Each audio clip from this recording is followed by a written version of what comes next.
Hello everyone. तो आज हम लोग पिजनहोल प्रिंसिपल को कवर करने वाले हैं। मैं आपको कंप्लीट एल्गोरिदम बताऊंगा, साथ ही साथ कुछ क्वेश्चंस भी करने वाले हैं हम। साथ ही साथ मैं आपको कुछ प्रैक्टिस प्रॉब्लम्स भी दूंगा ताकि आपका एक हैंड्स ऑन प्रैक्टिस हो जाए। अगर आप 1:1 मेंटरशिप या फिर गाइडेंस चाहते हो, अगर आप प्लेसमेंट्स के लिए तैयारी कर रहे हो या फिर इंटर्नशिप्स के लिए तैयारी कर रहे हो या फिर आपको जॉब स्विच करना है, तो आप हमसे डायरेक्टली जाके बातचीत कर सकते हो। नीचे डिस्क्रिप्शन में दिए हुए पहले लिंक को जाकर क्लिक करो और हमसे कॉन्टैक्ट करो। हम लोग जीरो से एडवांस लेवल तक कंप्लीट प्रिपरेशन करवाते हैं इंटरव्यूज के लिए, प्लेसमेंट्स के लिए, इंटर्नशिप्स के लिए, जॉब स्विच के लिए। साथ ही साथ हम लोग आपको रिक्रूटर्स, हायरिंग मैनेजर्स के साथ भी कनेक्ट करवाते हैं ताकि आपको इंटरव्यू इजीली शेड्यूल हो जाए और आप इंटरव्यू में अच्छा परफॉर्म करके एक ऑफर क्रैक कर लो। साथ ही साथ हम लोग आपको Google, Amazon, Microsoft, Licious, Nvidia, Meta, Tesla जैसी कंपनीज में रेफरल्स भी देते हैं। तो वेट किस बात का कर रहे हो, जल्दी से जाके डिस्क्रिप्शन में पहले लिंक को जाके क्लिक करो और हमसे डायरेक्ट कांटेक्ट करो। तो बढ़ता है वीडियो के तरफ। ओके, तो पिजन होल प्रिंसिपल बेसिकली है क्या चीज? पिजन होल प्रिंसिपल बेसिकली ये कहता है कि अगर आपके पास 5 पिजन्स है, let's say 1 pigeon, 2 pigeon, 3 pigeon, 4 pigeon, 5 pigeon, ठीक है, 5 पिजन है आपके पास और आपके पास 4 होल्स है। ओके, तो आपको इन पिजन्स को इन होल्स में प्लेस करना है, ठीक है, रखना है। बेसिकली आपने इस वाले पिजन को इस होल में रख दिया, इस वाले पिजन को इस होल में रख दिया, इस वाले पिजन को इस होल में रख दिया, इस वाले पिजन को इस होल में रख दिया, बट ये पिजन रखने का अब जगह बचा नहीं है। तो आप क्या करते हो, किसी भी एक होल में, इन चारों होल्स में से किसी भी एक होल में आप इस लास्ट वाले पिजन को रख देते हो। लेट से आपने यहाँ पे रख दिया, ठीक है, इस लास्ट वाले पिजन को यहाँ पे रख दिया जहाँ पे आपने फर्स्ट पिजन को रखा था। तो अब होल्स में कहाँ कहाँ पिजन्स है? यहाँ पे 2 पिजन्स है, यहाँ पे 1 पिजन है, यहाँ पे 1 पिजन है, यहाँ पे 1 पिजन है, राइट। तो बेसिकली पिजन होल प्रिंसिपल ये कहता है कि एटलीस्ट एक होल में, ठीक है, एटलीस्ट एक होल में 2 पिजन्स होंगे, ठीक है, एटलीस्ट एक होल में 2 पिजन्स होंगे। बाकी में एक एक हो सकता है, बट एटलीस्ट एक होल ऐसा होगा जहां पे 2 पिजन्स जा रहे हैं। ओके, तो ये एटलीस्ट है, इससे बड़ा भी हो सकता है। मतलब 2 होल्स में भी 2 पिजन हो सकता है, 3 होल्स में भी 2 पिजन हो सकता है, ऐसा भी हो सकता है, बट एटलीस्ट एक होल में तो होगा ही 2 pigeon. Okay, so this is pigeon hole principle. बहुत सिंपल सा कंसेप्ट है।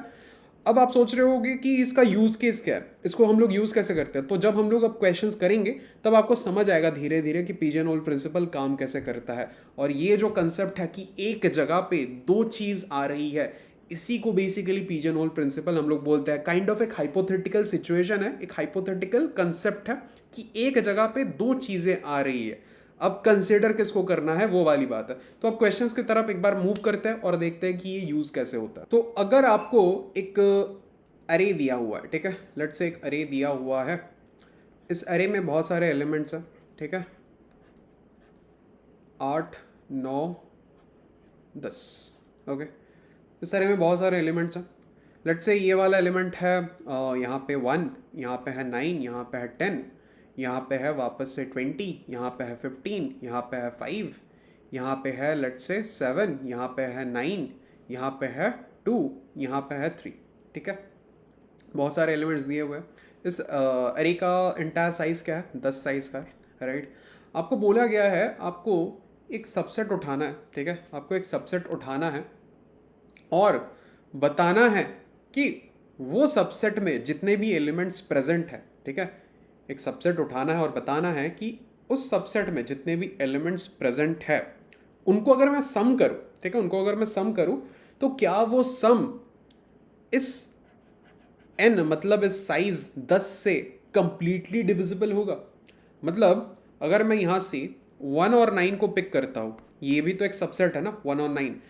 अब ये सबसेट में जितने भी एलिमेंट्स है 1 और 9 है, तो 1 + 9 करके क्या आता है, समेशन 10 आता है। तो क्या ये 10 को अगर मैं इस वाले 10 से कंप्लीटली डिवाइड कर सकता हूं? यस, ये कंप्लीटली डिवाइड होगा बिकॉज मॉड मेरा 0 आ रहा है, राइट।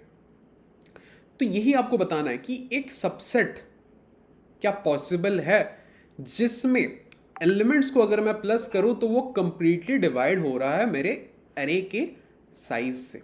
ओके, तो ये आपको बेसिकली बताना है। ओके, अब यहां पे पिजन होल प्रिंसिपल हम लोग यूज कैसे करते हैं? अगर आप देखो सही से, अगर आप देखो सही से, बहुत सारे सबसेट्स यहाँ पे पॉसिबल है। एक तो ये 1, 9 वाला सबसेट है, एक सिर्फ 10 वाला सबसेट है, फिर 10, 20 वाला सबसेट भी है, फिर 1, 9, 10 ये वाला सबसेट भी है, 1 9 10 20 ये वाला सबसेट भी है। बहुत सारे सबसेट्स पॉसिबल हो रहे हैं। 15 5 ये वाला सबसेट भी है, राइट। बहुत सारे सबसेट्स पॉसिबल हो रहे हैं यहाँ पे।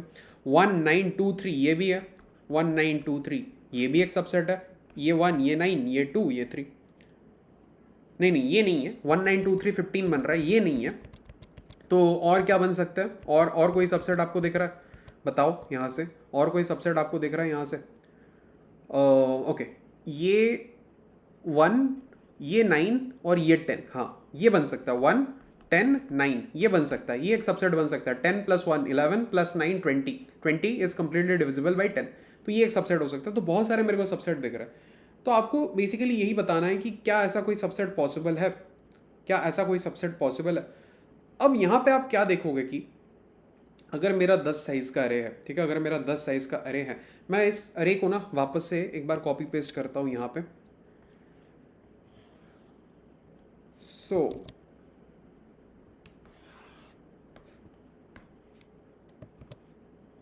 ठीक है, तो ये मेरा अरे है बेसिकली। अगर मेरा 10 साइज़ का अरे है, मैं ना क्या करूँगा, हर एक एलिमेंट को ना 10 से मैं मॉड करके देखता हूँ। अगर 1 को मैं 10 से मॉड करूँगा कितना आएगा? 1 को अगर 10 से मॉड करूँगा कितना आएगा? 1 ही आएगा। 9 को 10 से मॉड करूँगा कितना आएगा? बताओ। 9 को 10 से मॉड करूँगा 9 आएगा। 10 को 10 से मॉड करूँगा कितना आएगा? 0 आएगा। 20 को मॉड करूँगा 10 से कितना आएगा? 0 आएगा। 15 को मॉड करूँगा 5 आएगा। 5 को मॉड करूँगा 5 आएगा। फिर 7 को मॉड करूँगा 7 आएगा। फिर 9 को मॉड करूँगा कितना आएगा? 9 आएगा। 2 को मॉड करूँगा 2 आएगा। 3 को मॉड करूँगा 3 आएगा, राइट। ये आ रहा है बेसिकली। अब यहाँ से आप क्या देख सकते हो? यहाँ से आप ये देख सकते हो कि अगर मैं ये जीरोथ वाले एलिमेंट को देखूं, ठीक है, ये जीरोथ वाले एलिमेंट को देखूं, मतलब जहाँ पे रिमाइंडर 0 हुआ है, तो ये 20 है ऊपर में एलिमेंट, राइट। इस 20 को मैं अगर सिर्फ डिवाइड करता हूँ 10 से तो कंप्लीटली डिविजिबल है। सिमिलरली ये 0 जहाँ पे है ना, इस वाले एलिमेंट को 10 को अगर मैं 10 से डिवाइड करता हूँ, ये भी कंप्लीटली 0 हो रहा है, राइट। ये भी कंप्लीटली 0 हो रहा है। तो पहला चीज़ तो ये है कि जहाँ जहाँ मेरा रिमाइंडर 0 हो रहा है, ठीक है, एलिमेंट्स को मैं मॉड कर रहा हूँ अपने साइज से 10 से, जहाँ जहाँ 0 हो रहा है वो एक सबसेट मेरे को देगा, ठीक है, वो एक सबसेट मेरे को देगा। बट इन केस अगर कोई 0 आ ही नहीं रहा तो, अगर कोई 0 आ ही नहीं रहा तो क्या करेंगे? लेट्स से यहाँ पे 10 के जगह 11 होता, यहाँ पे 20 के जगह 21 होता, तो बेसिकली क्या आता? 11 पे 1 आता, 21 पे 1 आता। तो यहाँ पे कहीं पे भी 0 नहीं आ रहा है। तो इस केस में हम लोग करेंगे क्या? 0 आ रहा है तो समझ आ रहा है, ठीक है, कि 10 से डिविजिबल है कंप्लीटली। हम लोग सिर्फ उस एलिमेंट को, इधर 10 या फिर 20, सिर्फ उस एलिमेंट को हम लोग उठा के बोल सकते हैं कि हाँ ये कंप्लीटली डिविजिबल है, तो एक सबसेट पॉसिबल हो रहा है। बट अगर 0 कहीं पे आ ही नहीं रहा है, सारे अलग अलग नंबर्स है, तो हम लोग क्या बोलेंगे वहाँ पे? ओके, तो सबसे पहले हम लोग करेंगे क्या, हम लोग एक क्यूमुलेटिव सम अरे बनाएंगे, ठीक है। तो क्यूमुलेटिव सम अरे में सबसे पहला एलिमेंट क्या होगा? लेट्स से ये हमारा क्यूमुलेटिव सम वाला अरे है। सबसे पहला एलिमेंट क्या होगा? 1, फिर 1 + 9 10, फिर 10 + 10 20, फिर 20 + 20 40, फिर 40 + 15 55, फिर 55 + 5 60, फिर 60 + 7 67, फिर 67 + 9 76, फिर 76 + 2 78, फिर 78 + 3 81। ओके, अब क्या करेंगे कि जितने भी एलिमेंट्स आए हैं हमारे पास, जितने भी एलिमेंट्स आए हैं हमारे पास, इनको हम लोग 10 से डिवाइड करेंगे, ठीक है, इनको हम लोग 10 से डिवाइड करेंगे। तो 1 mod 10 अगर करेंगे कितना आएगा? 1 रिमाइंडर आएगा। 10 mod 10 करेंगे तो 0 रिमाइंडर आएगा। 20 mod 10 करेंगे तो 0 रिमाइंडर आएगा। 40 mod 10 करेंगे 0 रिमाइंडर आएगा। 55 mod 10 करेंगे 5 रिमाइंडर आएगा। 60 mod 10 करेंगे 0 रिमाइंडर आएगा। 67 mod 10 करेंगे 7 रिमाइंडर आएगा। 76 mod 10 करेंगे 6 रिमाइंडर आएगा। 78 mod 10 करेंगे 8 रिमाइंडर आएगा। 81 mod 10 करेंगे 1 रिमाइंडर आएगा। ओके, तो ये सारे के सारे हमारे पास रिमाइंडर आ गए। अच्छा, अब तो यहाँ पे एक चीज़ देखो, यहाँ तक रिमाइंडर कितना है? 1। यहाँ तक भी रिमाइंडर 1 है। इसका मतलब क्या है? यहाँ से यहाँ तक, ठीक है, यहाँ से यहाँ तक, मतलब ये जो 1 है रिमाइंडर, इसके बाद से इस रिमाइंडर 1 तक जितने भी एलिमेंट्स है वो मुझे एक ऐसा सम देगा जिसको ये 10 कंप्लीटली डिवाइड कर सकता है। गिन के देखो, यहाँ पे अगर 81 है, ठीक है, यहाँ पे अगर 81 है और यहाँ पे अगर 1 है, इसका मतलब क्या है, रिमेनिंग पोर्शन का मतलब इस वाले पोर्शन का समेशन कितना है, 81 माइनस 1 विच इज बेसिकली 80। तो 80 is completely divisible by 10, right. Similarly अगर मैं इस जीरो को और इस जीरो को देखूं, ठीक है, इस जीरो को और इस जीरो को देखूं, तो बेसिकली क्या है, यहां तक एक ऐसा समेशन आ रहा है जो मुझे रिजल्टेंट मतलब मॉड जो है वो जीरो दे रहा है। यहां तक भी एक ऐसा समेशन आ रहा है जो मुझे मॉड कर रहा हूं 10 से तो जीरो दे रहा है। तो बेसिकली ये जो पोजीशन है, इसके बाद से इस जीरो के बाद से इस पोजीशन तक जो भी है, ठीक है, इस पोजीशन तक जो भी है उसका मैं मॉड करूंगा तो वो मुझे जीरो देगा, ठीक है। देख लो, इसके बाद कौन है, 40 है, इस पोजीशन तक सिर्फ कौन है, 40 ही है, राइट। इस पोजीशन तक सिर्फ 40 है, तो 40 को मैं 10 से डिवाइड करूंगा तो वो कंप्लीटली डिविजिबल है, मॉड मुझे जीरो मिलेगा। सिमिलरली अगर मैं देखूं इस पोजीशन तक भी समेशन का मॉड करने के बाद जीरो आ रहा है, ठीक है, और इस पोजीशन तक भी समेशन का मॉड कर रहा हूं तो जीरो आ रहा है। इसका मतलब क्या है, इस पोजीशन के बाद से यहां तक इस 40 तक अगर मैं समेशन उठाऊं, कितना है, 20 प्लस 40 60 भी कंप्लीटली डिविजिबल है 10 से। सेम यहां पे भी मैं कर सकता हूं कि ठीक है 10 तक समेशन जो है उसका मॉड कर रहा हूं तो जीरो आ रहा है, 20 तक समेशन जो है उसका मॉड कर रहा हूं तो जीरो आ रहा है। तो 10 के बाद कौन है, 20 तक, सिर्फ 20 ही है, तो 20 को उठाओ डिवाइड करो 10 से, कंप्लीटली डिविजिबल है अगेन, राइट। तो यही है बेसिकली आपका पिजनहोल प्रिंसिपल। ऐसे आपका पिजनहोल प्रिंसिपल काम कर रहा है कि दो वैल्यूज, ठीक है, आप दो वैल्यू को यूज कर रहे हो जो कि सेम है, ठीक है, आप दो वैल्यूज को यूज कर रहे हो जो कि सेम है। जैसे यहाँ पे 1 और 1 को किया था, दो वैल्यूज को यूज कर रहे हैं जो कि सेम है। यहाँ पे 0 0 को यूज कर रहे हैं, दो वैल्यूज को यूज कर रहे हैं जो कि सेम है, ठीक है। सो इस तरह से आप इस पर्टिकुलर क्वेश्चन को सॉल्व कर सकते हो। ओके, नेक्स्ट क्वेश्चन कुछ ऐसा है कि मेरे को एक सीरीज गिवन हुआ है, ठीक है, मेरे को एक सीरीज गिवन है। सीरीज किस चीज का, सीरीज 64 बिट इंटीजर्स का सीरीज, ठीक है, 64 बिट इंटीजर्स का एक सीरीज गिवन है मेरे को। और ये भी बताया गया है कि दो consecutive numbers of that series, ठीक है, दो कंसेक्यूटिव नंबर्स अगर उठाता हूं मैं उस सीरीज से और उनको बाइनरी में कन्वर्ट करता हूं तो उनका बाइनरी कुछ ऐसा आएगा, 1 1 0 1 1 और 1 1 1 1 1। तो उनका बाइनरी, लेट्स से ये फर्स्ट नंबर है, ये सेकंड नंबर है, उनके बाइनरी में सिर्फ एक बिट में डिफरेंस होगा। मतलब यहां पे ये दो बिट डिफरेंट है, ऊपर 0 है नीचे 1 है, बाकी के सारे बिट्स सेम है।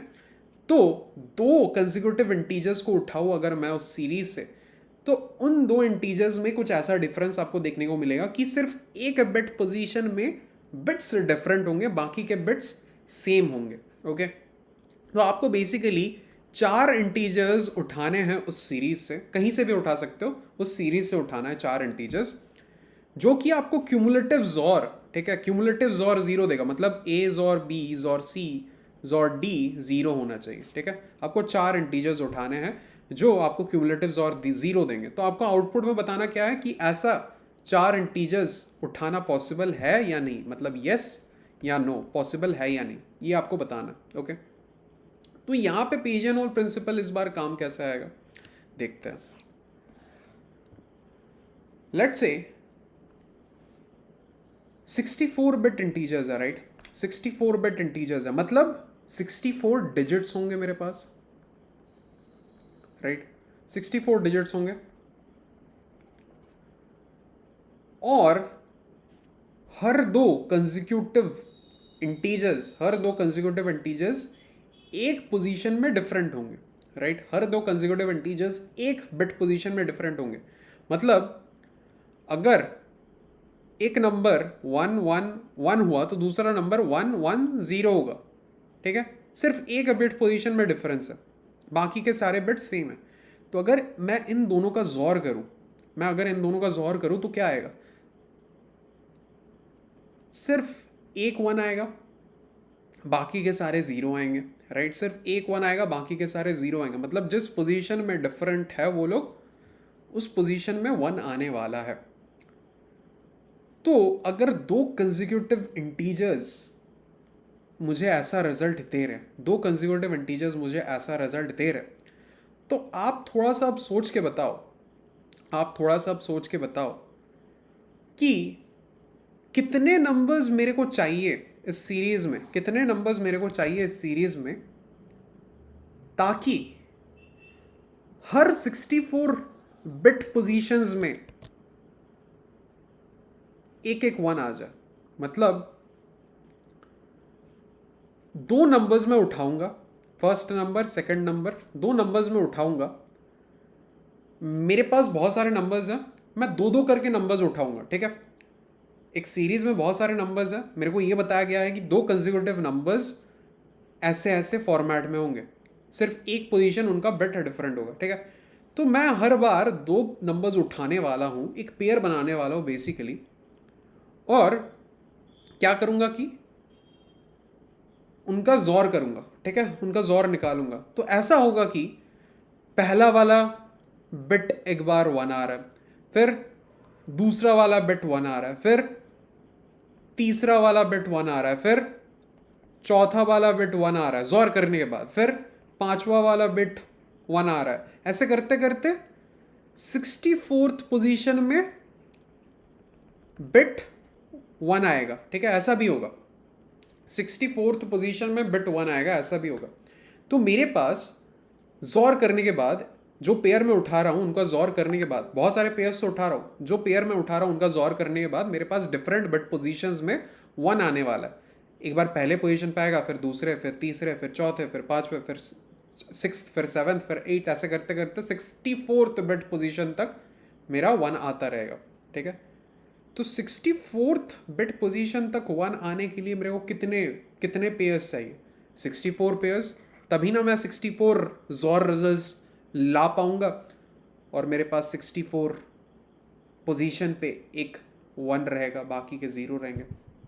तो इतने सारे रिजल्ट्स लाने के लिए मेरे को 64 पेयर्स चाहिए।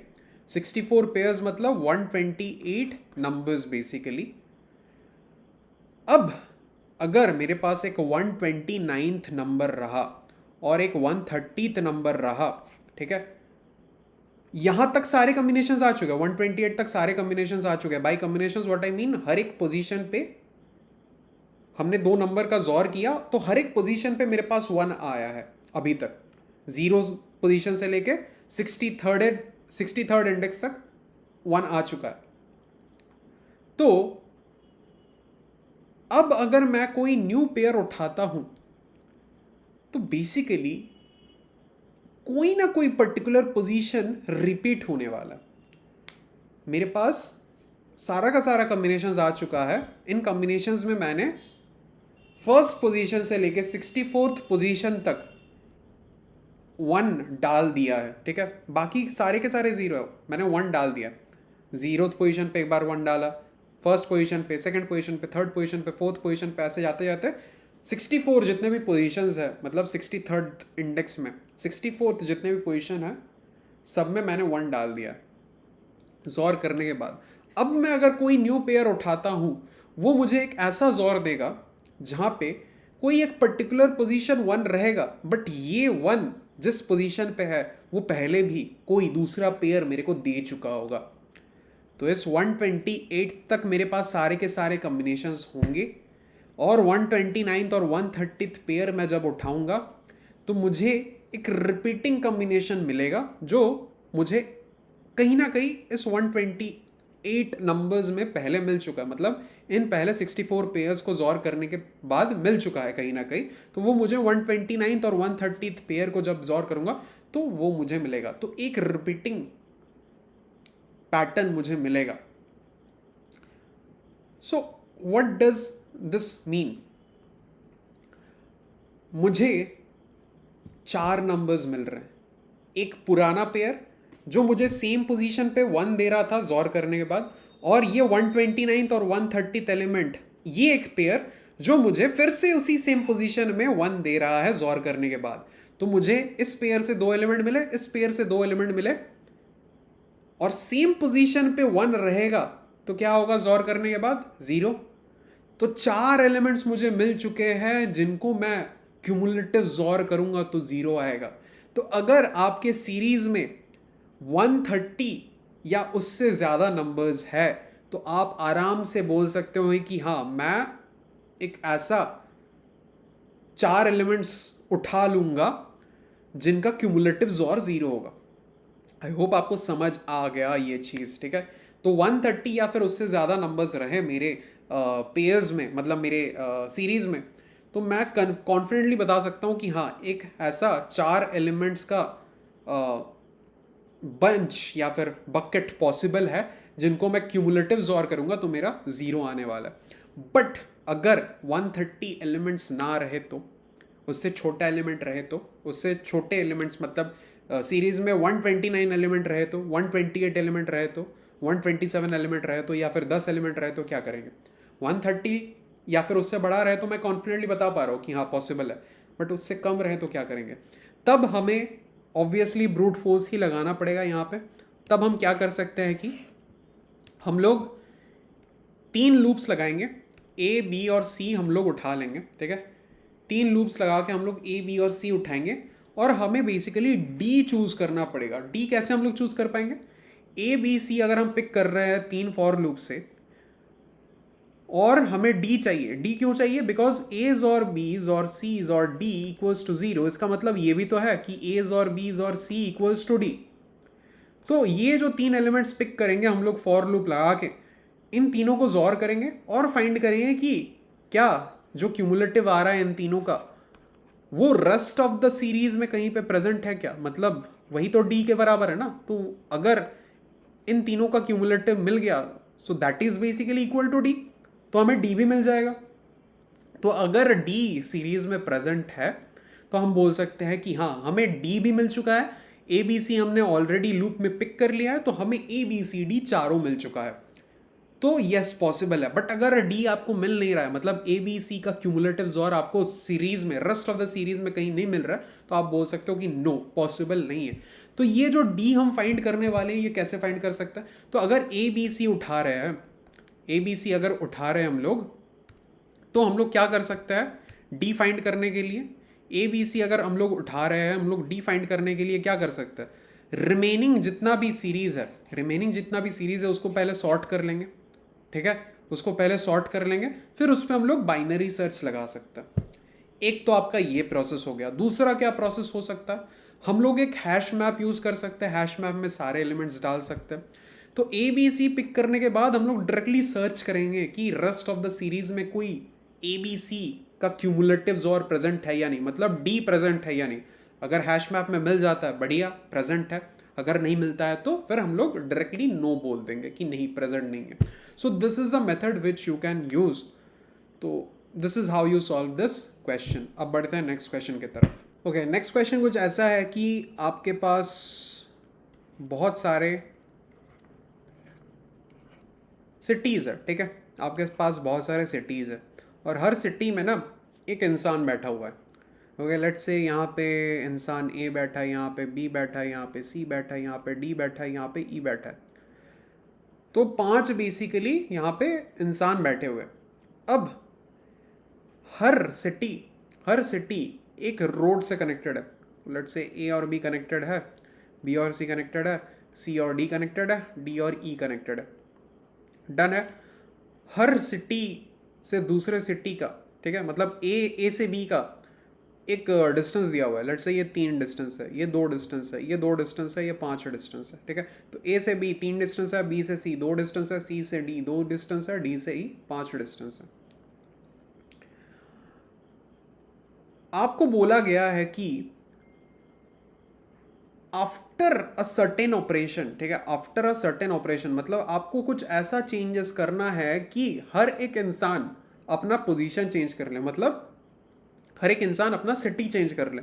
मतलब आफ्टर द टास्क ए इस पोजीशन में नहीं रह सकता, बी इस पोजीशन में नहीं रह सकता, सी इस पोजीशन में नहीं रह सकता, डी इस पोजीशन में नहीं रह सकता, ई इस पोजीशन में नहीं रह सकता, मतलब अपने ओरिजिनल पोजीशंस में नहीं रह सकते। ओके, आपको इनका पोजीशंस चेंज करना पड़ेगा, और चेंज ऐसे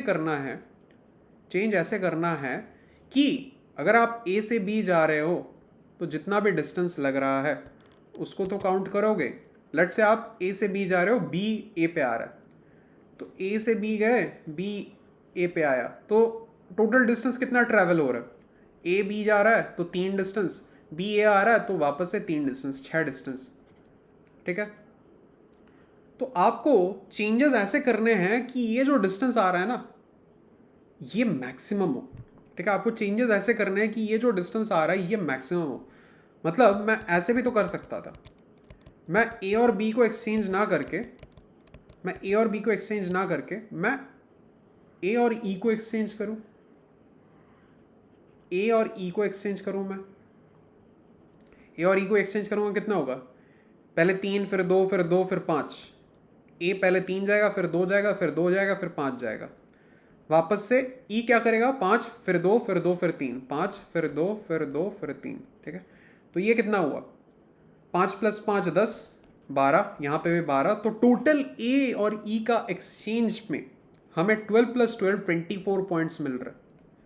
तो हमें ये जो पॉइंट्स आ रहा है ना ये मैक्सिमाइज करना है। ओके, हमें ये जो पॉइंट आ रहा है ये मैक्सिमाइज करना है। सो आपको ऐसे ही एक टास्क परफॉर्म करना है जिससे सारा का सारा पर्सन अपना ओरिजिनल जो सिटी है वो चेंज कर ले। मतलब टास्क के बाद एक पर्सन अपने ओरिजिनल सिटी में रहना नहीं चाहिए, चेंज होना चाहिए, और सिटी चेंज करने के दौरान आपको ये जो पॉइंट आ रहा है ये मैक्सिमाइज करना है। ओके, सो इस चीज़ को कैसे हम लोग कर सकते हैं वो अब देखते हैं। तो इस वाले एग्जाम्पल की अगर मैं बात करूँ तो यहाँ पे हम लोग क्या कर सकते हैं? हम लोग 1 और 4 को एक्सचेंज कर सकते हैं। मतलब 1 चला जाएगा कहाँ पे? 4 के जगह पे। 4 चला जाएगा कहाँ पे? 1 के जगह पे। तो इस दौरान कितने पॉइंट्स होंगे हमारे? तो एक जाएगा 4 पे, तो 3 + 2 + 2 कितना? 3 + 2 + 2 7 हो रहा है। 4 जाएगा 1 के जगह पे तो कितना होगा? 2 + 2 + 3, तो 2 + 2 + 3 हो रहा है, 7 हो रहा है। ठीक है, तो यहाँ से कितना आ रहा है? 7 + 7 14 आ रहा है। ठीक है, तो 1 और 4 एक्सचेंज कर रहा हूँ मैं तो 14 पॉइंट्स आ रहा है। और मैं 2 और 3 को अगर एक्सचेंज करता हूँ कितने आएंगे? 2 जाएगा अगर 3 पे तो 2 आ रहा है, और 3 जाएगा अगर 2 पे कितना आ रहा है? 2 आ रहा है। तो 2 + 2 4 आ रहा है बेसिकली। तो 14 आ रहा है 1 और 4 को एक्सचेंज करने पे, 4 आ रहा है 2 और 3 को एक्सचेंज करने में। तो टोटल पॉइंट्स कितना बन रहा है? 14 + 4 = 18। तो 18 हमारा यहाँ पे आंसर होना चाहिए। ओके, सो बेसिकली ये एक एग्जाम्पल आपको मैंने दिखाया। अब देखते हैं कि इसको करेंगे कैसे एग्जैक्ट। और एक चीज़ क्या प्रोवाइडेड है, कभी भी कोई भी साइकिल यहाँ पे नहीं बनने वाला है। ठीक है, कभी भी कोई भी साइकिल यहाँ पे नहीं बनने वाला। अगर यहाँ पे मेरे पास 9 टोटल सिटीज़ है, ठीक है, 9 टोटल सिटीज़ है, तो मेरे पास 8 एजेस होंगे। देखो 9 सिटीज़ है, 5 6 7 8 9, यहाँ पे 8 एजेस होंगे। 1 2 3 4 5 6 7 8, 8 एजेस होंगे। ठीक है, साइकिल कभी भी नहीं बनेगा, ये हमें गिवन है। तो मैं अगर इन सारे सिटीज़ को 2 ग्रुप्स में डिवाइड करूं, ठीक है, लेट्स से ये वाला एक ग्रुप है और ये वाला एक ग्रुप है। ठीक है, तो यहाँ पे अगर मैं ऑपरेशन के बाद ग्रुप ए और ग्रुप बी को एक्सचेंज करता हूँ, मैं ग्रुप ए से कितने पर्सन को ग्रुप बी में भेज सकता हूँ? ग्रुप बी में 3 सिटीज़ है, ग्रुप ए में 6 सिटीज़ है। तो मैं ग्रुप ए से कितने पर्सन को सिटी बी में भेज सकता हूँ, मतलब ग्रुप बी में भेज सकता हूँ? तो ऑब्वियसली मेरे पास ग्रुप ए में 6 पर्सन है, ग्रुप बी में 3 पर्सन है, तो मैं 6 पर्सन को 3 पर्सन में तो भेज नहीं सकता। मतलब ऐसा तो नहीं है ना कि यहाँ पे मैं एक सिटी में 2 पर्सन को भेज दूँ, वैसा तो नहीं है, राइट। तो मैं 3 अगर सिटीज़ है ग्रुप बी में तो 3 ही लोगों को सिर्फ भेज पाऊंगा। ग्रुप ए से ग्रुप बी में सिर्फ 3 ही लोगों को भेज पाऊंगा, उससे ज़्यादा नहीं भेज पाऊंगा, राइट। तो यहाँ पे हम करें क्या? मतलब यहाँ से हमें क्या हिंट मिल रहा है? हमें बेसिकली ये देखना है कि हर एक एज में हर एक एज में हम कितने ट्रांसफर्स कर रहे हैं बेसिकली, ठीक है, हर एक एज में हम कितने ट्रांसफर्स कर रहे हैं बेसिकली। तो टोटल डिस्टेंस कितना ट्रैवल होगा हमारा, ध्यान से देखें तो टोटल डिस्टेंस कितना ट्रैवल होगा हर एक एज को अगर कंसिडर करें। लेट्स से ये एज 3 है, ठीक है, E3, तो इस एज में लेट्स से N3 ट्रांसफर्स हो रहा है, ठीक है, इस एज के through let's say N3 transfer हो रहा है।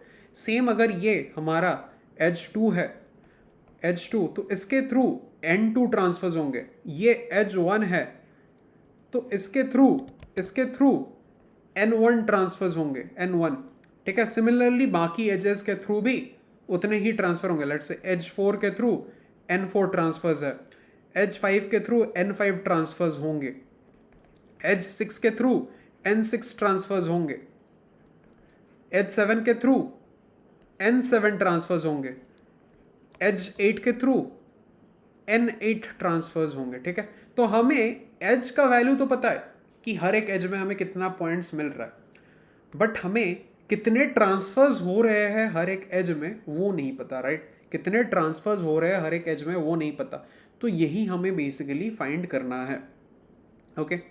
तो अगर हम इस एज 3 को देखें तो हम क्या अंदाज़ा लगा सकते हैं। अगर एज 3 को देखें, एज 3 के लेफ्ट में कितने सिटीज़ है, 6 सिटीज़ है। एज 3 के राइट में कितने सिटीज़ है, 3 सिटीज़ है। तो आपका ह्यूमन ब्रेन क्या बोलता है, हम लोग कितने ट्रांसफर्स करवाएंगे इस एज के थ्रू। ऑब्वियसली अगर ग्रुप ए में 6 पर्सन है, ग्रुप बी में 3 पर्सन है, तो हम लोग सिर्फ 3 पर्सन को ही ट्रांसफर करवा सकते हैं, राइट। ऑब्वियस ही बात है, 6 पर्सन को तो ट्रांसफर नहीं कर पा पाएंगे, या फिर 5 को नहीं करवा पाएंगे, या फिर 4 को नहीं कर पा पाएंगे। 3 जगह है राइट में, तो 3 को ही सिर्फ ट्रांसफर करवा पाएंगे लेफ्ट से। तो यही पे ट्रिक है, ठीक है। आपको समहाउ फाइंड करना है कि इस एज के लेफ्ट साइड में कितने नोड्स है और इस एज के राइट साइड में कितने नोड्स है, और ये हर एक एज के लिए होगा। इस एज को अगर देखूं मैं, तो आपको फाइंड करना है कि इसके नीचे कितने नोड है, 1 नोड है। इसके दूसरे साइड में कितने नोड्स है, 1 2 3 4 5 6 7 8 नोड है, राइट। अगर मैं इस एज की बात करूं, इसके नीचे कितने नोड है, सिर्फ 1 नोड है। इसके उस साइड कितने नोड है, 1 2 3 4 5 6 7 8 नोड है, राइट। तो हर एक नंबर को कितने ट्रांसफर होंगे वो फाइंड करने के लिए हम लोग ये बोल सकते हैं कि मिनिमम ऑफ लेफ्ट ग्रुप मतलब ए और राइट ग्रुप बी, ठीक है, इतने तो ट्रांसफर्स होंगे।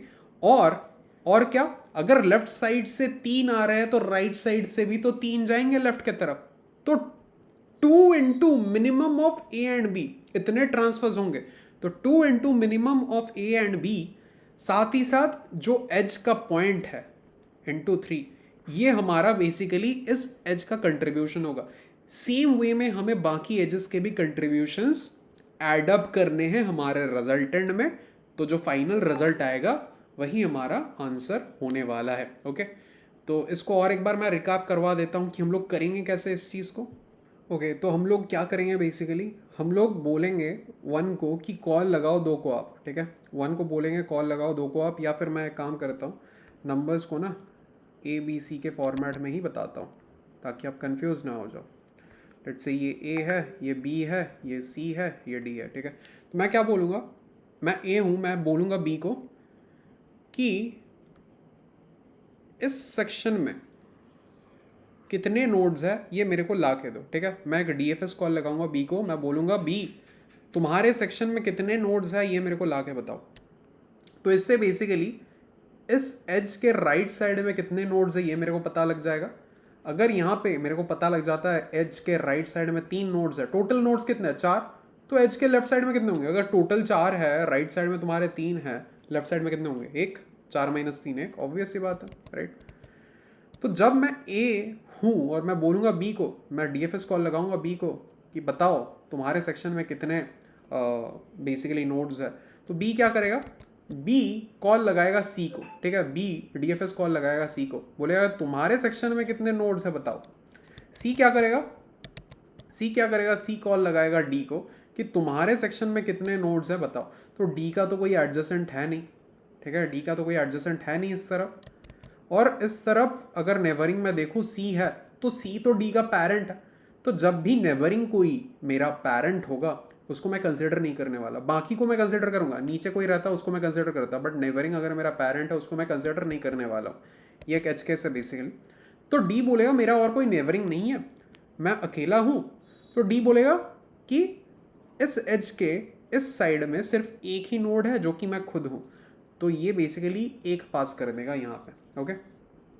तो डी अगर इस एज के लेफ्ट साइड में है तो एक नोड बेसिकली लेफ्ट साइड में है इस एज के, तो राइट साइड में कितने नोड्स होंगे, तीन, चार माइनस एक बेसिकली, तो तीन नोड्स होंगे। तो बेसिकली ट्रांसफर कितने होंगे इस नोड के across, minimum of 1 and 3, right, minimum of 1 and 3, because 3 person तो मैं इस तरफ भेज नहीं सकता, मैं सिर्फ एक ही पर्सन भेज सकता हूँ बिकॉज यहाँ पे एक ही प्लेस है। तो मिनिमम ऑफ 1, 3, और ट्रांसफर ट्वाइस होंगे, ऊपर से डी पे आएगा, डी कहीं ऊपर जाएगा, तो 2 ट्रांसफर होंगे। तो 2 into minimum of 1 and 3 into क्या पॉइंट, ये 2, ठीक है। ये बेसिकली मेरा रिजल्टेंट में एड अप होगा, ओके। तो डी ने बोला सी को कि इस एज के लेफ्ट साइड में सिर्फ मैं ही था। तो अब सी क्या करेगा, सी इस एज को बोलेगा कि ठीक है डी तो अकेला था, मैं खुद भी हूं, तो डी और मैं हूं टोटल आपके इस साइड में, तो 2 हम बंदे हैं, ठीक है। तो इस एज को बोलेगा सी कि आपके नीचे 2 बंदे हैं। तो अगर 2 बंदे नीचे हैं तो ऊपर में कितने बंदे होंगे, 4 - 2, 2 बंदे होंगे।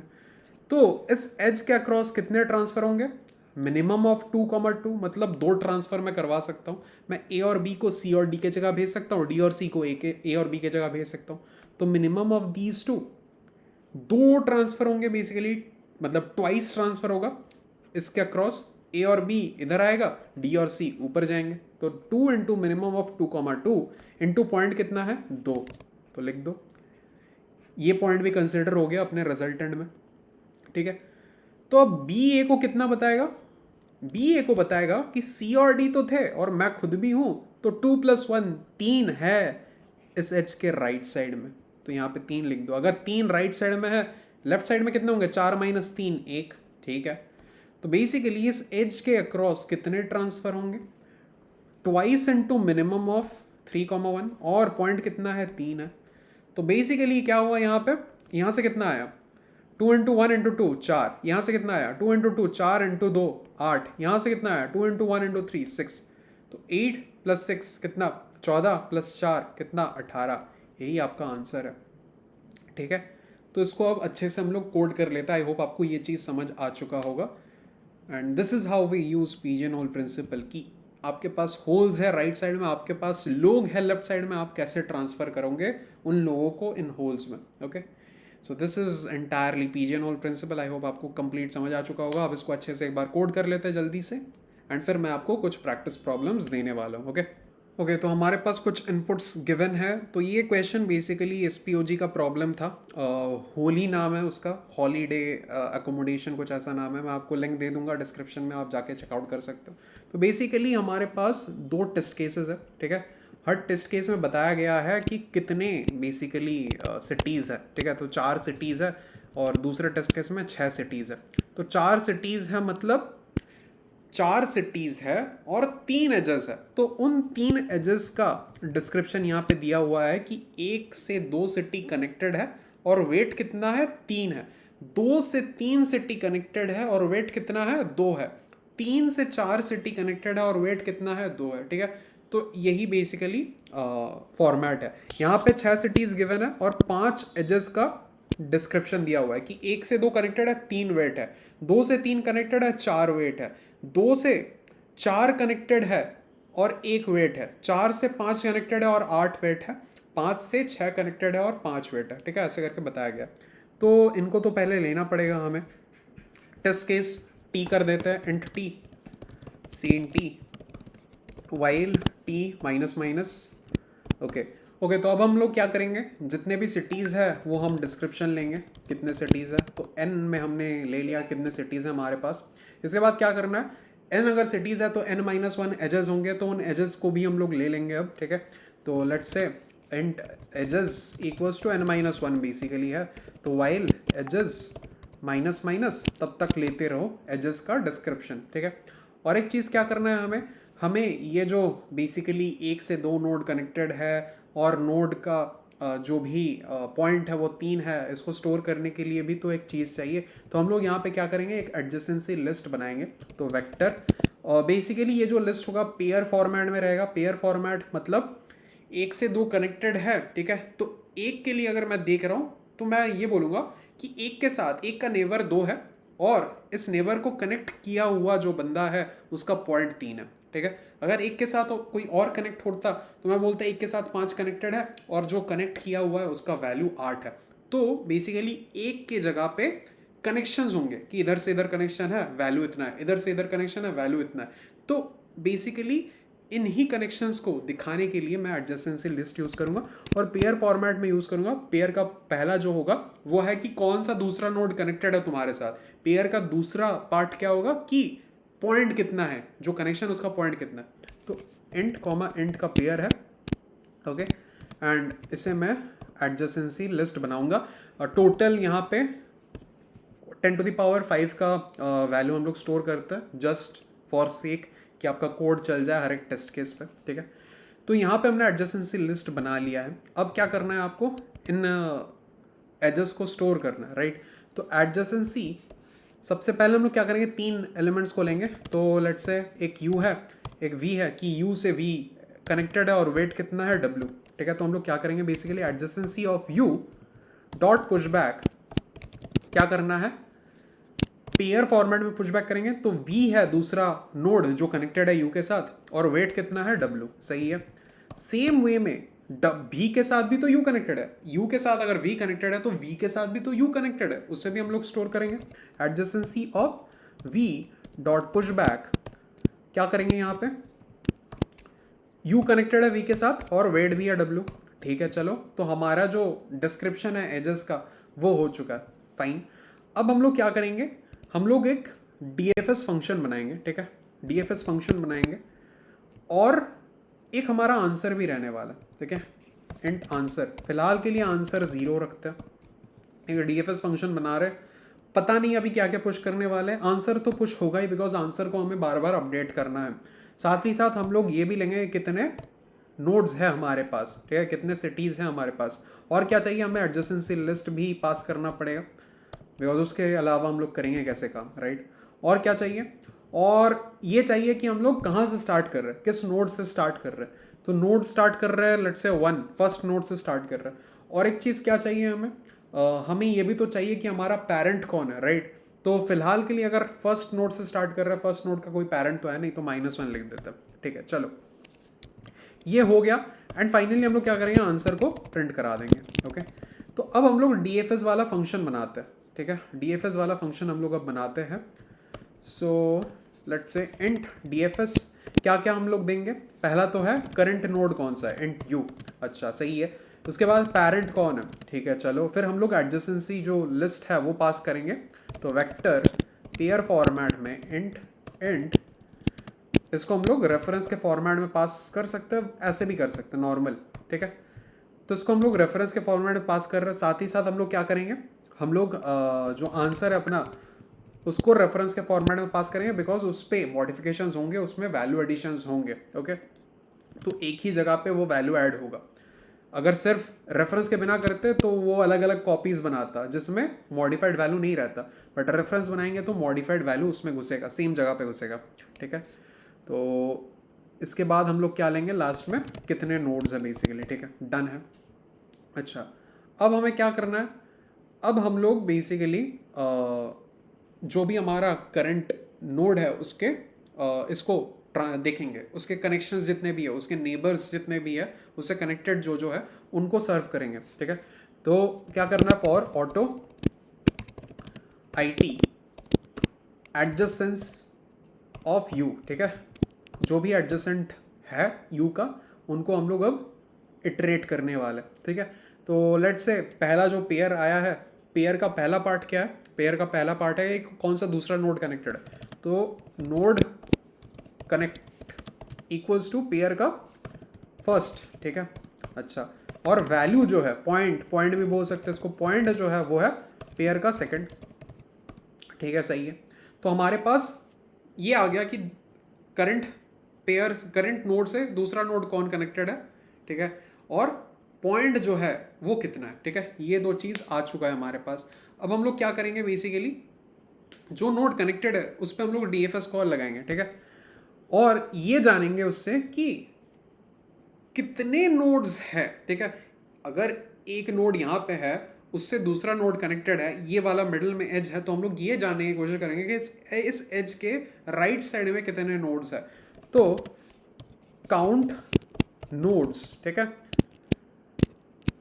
ये बेसिकली क्या करेगा, डीएफएस कॉल लगाएगा जो नोड कनेक्टेड है उससे, ठीक है, नोड कनेक्ट उससे, और इस नोड कनेक्ट के लिए पैरेंट कौन बनेगा, अपना करंट नोड, तो यू पैरेंट बन जाएगा, ठीक है। एडजेसेंसी वैसे ही एज सच पास होगा, आंसर भी एज सच पास होगा, और अपना एन भी एज सच पास होगा। अच्छा, तो अब हमारे पास ये आ चुका है कि इस एज के इस साइड में कितने सारे नोड्स है, काउंट नोड्स में आ चुका है। अब हम लोग क्या करेंगे, पॉइंट्स जो है, इंट पॉइंट्स जो है, टोटल पॉइंट्स, या फिर इसको ऐसे भी लिख सकते हैं कि ट्रांसफर कितना हो रहा है, ट्रांसफर पॉइंट्स, ठीक है। हमारे पास ये आ चुका है कि इस एज के इस साइड में कितने नोड्स हैं, ठीक है, इस एज के इस साइड में कितने नोड्स हैं वो आ चुका है। अब हम क्या करेंगे कि इस एज में कितने ट्रांसफर्स हो रहे हैं वो देखना है। तो इस साइड में अगर कितने नोड्स है वो पता है, तो इस साइड में कितने नोड्स है वो भी पता होंगे, n minus this side, right. अगर इस साइड 3 है, टोटल 4 है, तो इस साइड कितने होंगे, 4 माइनस 3 1, राइट। तो इंट ट्रांसफर पॉइंट्स क्या होगा यहाँ पे, मिनिमम ऑफ क्या, काउंट नोड्स, और कितना, n minus count nodes, right, n minus count nodes, into कितना होगा, इंटू 2, इधर से ट्रांसफर होगा तो इधर से भी ट्रांसफर होगा, इंटू 2, इंटू कितना, पॉइंट, जितना भी पॉइंट है, ठीक है।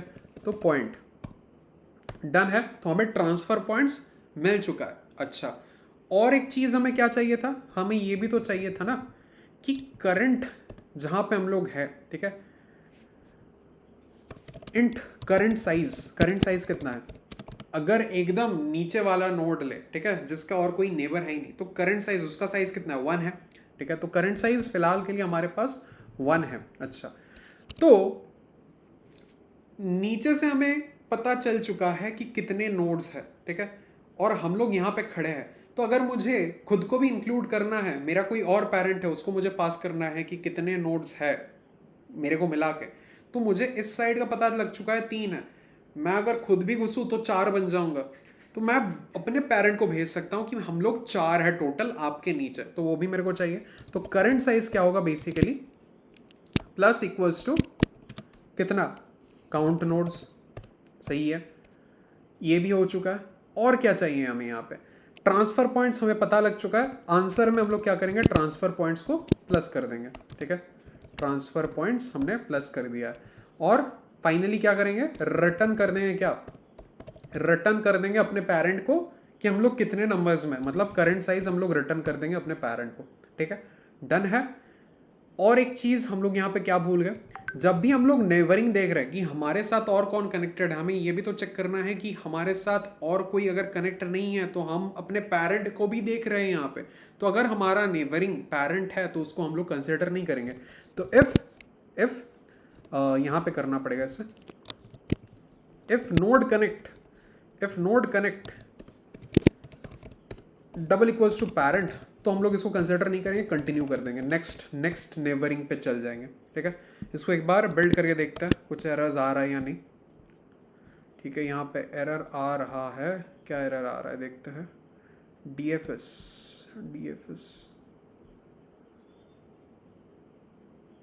No matching function. अच्छा, यहाँ पे हमने एक गलती करी, ये आंसर हमें पास करना था, तो इसको एक बार बिल्ड करके देखते हैं। वापस से एरर आ रहा है, काउंट नोड्स को डिक्लेयर नहीं करा, ओके ठीक है, एक सेकंड, यहाँ पे काउंट नोड्स लिखना पड़ेगा। अब इसको बिल्ड करके देखते हैं क्या हो रहा है नहीं हो रहा है।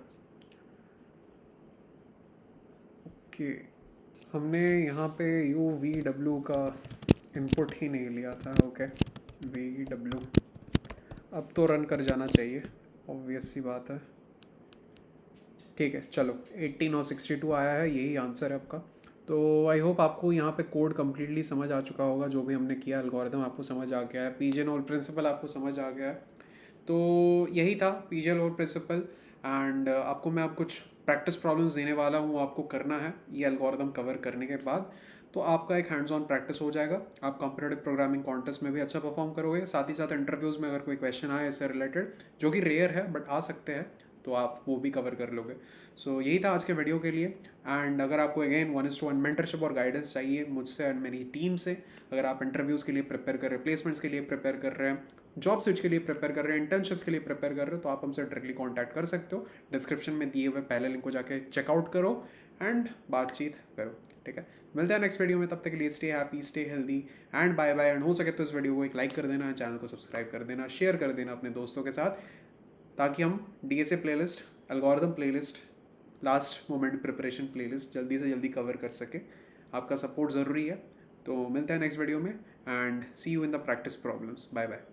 तो ये पहला प्रॉब्लम मैक्सिमम गैप, ये आपको सॉल्व करना है। इसके बाद आपको डिविजिबल सबसेट, ये प्रॉब्लम सॉल्व करना है। इसके बाद आपको array with elements not equal to average of neighbours, ये सॉल्व करना है। इसके बाद आपको द ग्रे सिमिलर कोड, ये प्रॉब्लम सॉल्व करना है। इसके बाद आपको ये जो हमने लास्ट में किया था हॉलीडे अकोमोडेशन, ये वाला प्रॉब्लम सॉल्व करना है एसपीओजे से। एंड लास्ट में आपको सब एरे सम्स डिविजिबल बाई के, ये वाला प्रॉब्लम सॉल्व करना है। इन सब का लिंक मैं डिस्क्रिप्शन में दे दूंगा। तो एल्गोरिथम कवर करके फिर इनको प्रैक्टिस करना। मिलता है नेक्स्ट वीडियो में, तब तक के लिए stay happy, stay healthy and bye bye.